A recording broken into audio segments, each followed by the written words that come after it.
Le cinéma français, c'est nul. Combien de fois est-ce qu'on a entendu cette phrase par des gens qui ne jurent que par Marvel, Hollywood ou Netflix? Mais alors est-ce que le cinéma français est vraiment mauvais?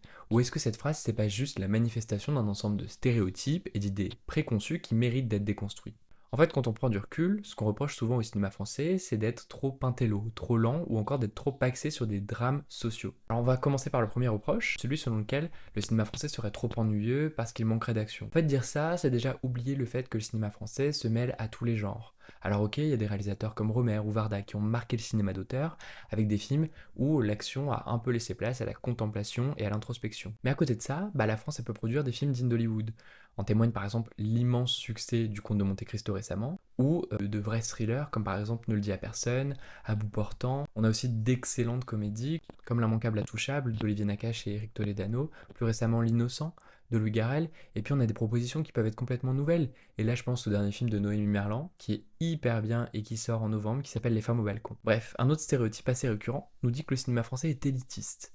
Alors, c'est vrai que la France a une tradition de films d'auteur qui sont souvent salués par la critique et récompensés dans les festivals internationaux, mais en vérité, si on s'intéresse seulement aux ventes de places, il y a aussi et surtout ce cinéma populaire, accessible à tous, au-delà de la barrière financière évidemment, parce que le cinéma coûte encore cher aujourd'hui. Par exemple, il y a des films comme Les Choristes, comme Le fabuleux destin d'Amélie Poulain, ou Bienvenue chez les Ch'tis, et même plus récemment Un petit truc en plus, qui ont rassemblé des millions de spectateurs, toutes catégories sociales confondues, et ça pourquoi? Parce que ce sont des films qui parlent à tout le monde, ce sont des films qui font rire, pleurer, rêver.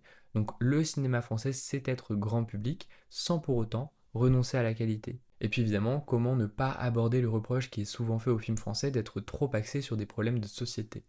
En fait, certains accusent le cinéma français de faire de la morale, de dénoncer à tout va ou d'être qu'un reflet sombre de tous les dysfonctionnements de notre époque, et il y en a. Donc ok, il y a beaucoup de réalisateurs qui choisissent de traiter des sujets comme les inégalités sociales, le racisme ou encore les violences policières, et d'ailleurs, ça n'est pas toujours bien fait, il faut le souligner. Est-ce que ça fait pas aussi partie de la mission de l'art que de questionner le monde dans lequel on vit? Des films comme La haine ou Police par exemple sont certes des œuvres engagées, mais elles sont aussi de vrais récits cinématographiques qui nous captivent par leur intensité, par leur émotion et par leur capacité à nous faire nous identifier à leurs histoires. Alors le cinéma français, il n'est pas vraiment nul.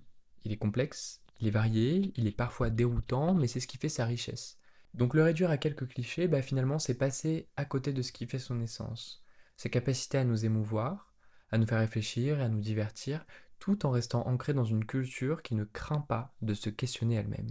Et c'est peut-être ça qui le rend précieux.